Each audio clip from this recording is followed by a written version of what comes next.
Kasandi, dito naman tayo sa ating kusina sa ngayon. At ito nga nakita nyo ang aking lulutuin dyan. Isang napakasimpleng ulam pero napakasustansya. So ang nakita nyo yan ay dahon lamang po ito ng wild ampalaya. Hindi po siya yung yung ano ng ampalaya natin na yung mga maliliit lamang na tumutubo diyan sa sa damuhan. So wild ampalaya. So ayan po ang kanyang dahon, maliliit lang.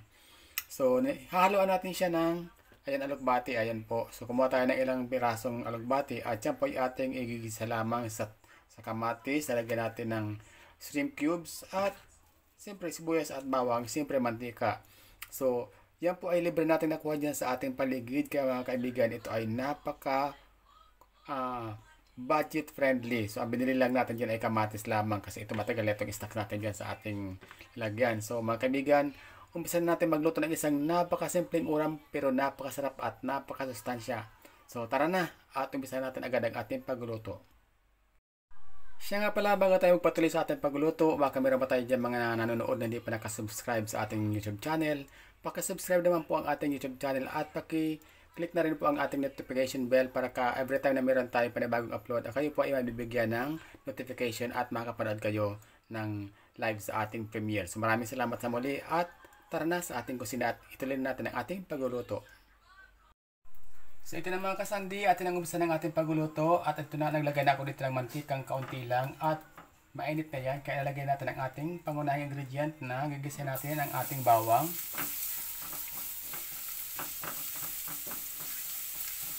At isunod natin ang ating sibuyas.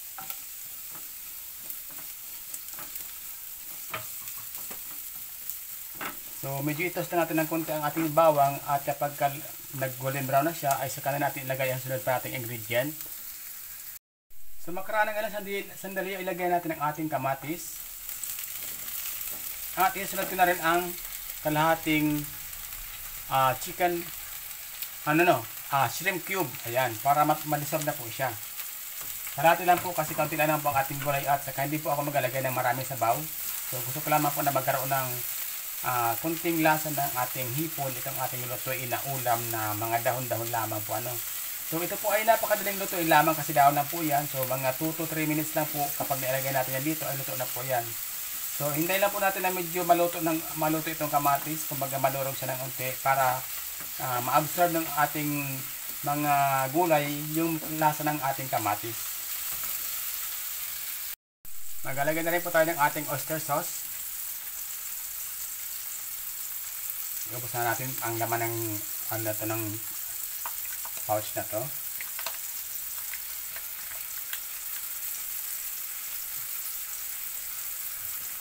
At siyempre haluin lang natin. Pagkatapos nyan ay agad-agad natin isunod itong ating gulay.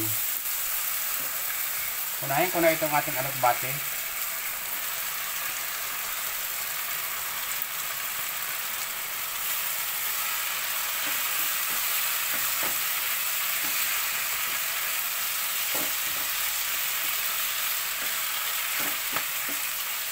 At isunod ko lang agad itong ating ampalaya.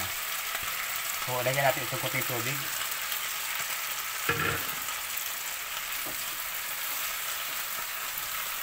So, sangkutsa lang natin na mahalo natin ng pantay-pantay itong ating gulay. So, ayan na nga po siya, makalipas ng ilang sandali ay ito na po siya. Ayan. So, sabi ko nga ayoko na maraming sabaw. Yung atin namang mga dahon ay meron yung sariling katas at yan na mismo magluluto sa sarili niya. So, bali kanina yung nagkita nyo doon sa pinaglagyan natin na bowl ng ating gulay. Yun na rin po ang ginamit natin na sabaw, pinakasabaw niya. At ito na nga, meron na siyang sabaw dahil nga doon sa katas mismo ng ating mga dahon. So, ayan. So, madali lang po ito lutuin. 2 minutes lang ata, okay na to. Yan. Actually po din ang hanguin yan. At napakasustansya po ito mga kaibigan. Alam mo naman ang ampalaya, di ba? So lagyan pa natin ng alugbati, talaga namang napakasustansya ng ating nilutong gulay sa araw na ito. So yan, mga kaibigan, okay na yan. Huwag nating masyadong i-overcook kasi bawala yung ating yung nutrients, mababawasan yan. So okay na yan. Kaya patayin natin ang ating apoy. So, ayan, ito mga kaibigan ng ating gulay na napakasarap. At syempre, para mas maging magandang tingnan yan, lagyan naman natin ng pampaganda para siguradong katakam-takam at maging presentable sa ating mga mata. So, ayan na po ang ating gulay na ampalaya, dahon ng ampalaya at alokpati. Ayan, so napakasarap po mga kaibigan at talaga namang napakasustansya na ganitong pagkain. Tingnan nyo naman. So, hindi ko na po siya tinimpang kanina. Yung nilagay lang po natin dyan ay yung kalahating shrimp cube at yung ating oyster sauce. Wala na po tayong ibang idinagdag pa na ingredient na pampalasa, kundi yun lamang po. At talaga naman po napakasarap ng ating niluto. At sigurado akong makakaubos naman ako nito ng napakaraming kanin mga kaibigan. Ayan, baka trip nyo rin na ganitong lutuin. Subukan nyo na at siguradong mag-enjoy din kayo sa ganitong pagkain. Ayan mga kaibigan, maraming salamat at hanggang sa muli, ito bumuli ang inyong host, Sandy 3PH na nagsasabing, huwag gawing komplikado ang buhay. Mamuhay ng simple at masaya. Bye-bye and see you again. God bless.